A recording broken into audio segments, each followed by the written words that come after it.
Kesepakatan antara DPRD Sulawesi Selatan dan pemerintah Provinsi Sulawesi Selatan menjadi langkah strategis untuk mempercepat perbaikan infrastruktur jalan yang selama ini dikeluhkan oleh masyarakat. Skema multi-years dipilih agar pembangunan tidak terhambat proses pembahasan anggaran setiap tahun, sekaligus menjadi keberlanjutan proyek di lapangan.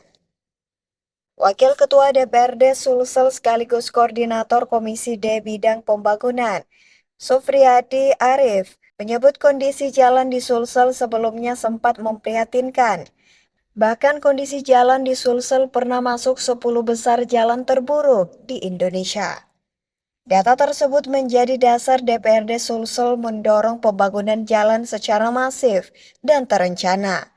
Dan dengan disepakatinya anggaran 2,3 triliun, diharapkan masyarakat Sulsel dapat segera menikmati jalan yang lebih layak dan aman.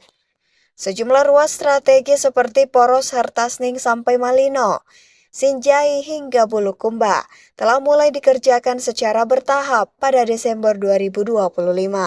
Jalan dan saluran irigasi yang akan kita tuntaskan. Ya, mengingat memang saya pernah membuka data bahwa Sulawesi Selatan menjadi provinsi peringkat ke-10 jalan terjelek di seluruh Indonesia. Jalan terjelek. Jalan terjelek. Ya. Itu data tahun 2000 berapa? Data tahun 2017 saya pernah membaca itu. Lalu kemudian inilah yang menjadi dasar utama kita untuk mendorong program pembangunan jalan itu dimaksimalkan. Dan alhamdulillah tahun 2025 ini kami DPRD bersama Gubernur Provinsi Sulawesi Selatan menyepakati untuk mengalokasikan anggaran sebesar 2,3 triliun untuk perbaikan jalan dengan konsep multi-years. Ya, dan menarik ini dengan konsep multi-years yang kemudian tidak lagi setiap tahun kita akan membahas dari mana sumber anggarannya.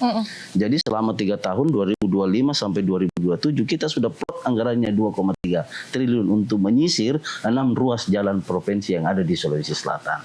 Jadi memang sudah disiapkan alokasi sudah disiapkan anggarannya. Jadi melalui skema pembiayaan multi-years, DPRD Sulsel memastikan pembangunan infrastruktur berjalan tepat sasaran dan berkualitas. Dan pembangunan jalan tersebut mampu mendorong konektivitas wilayah, serta mempercepat pertumbuhan ekonomi masyarakat.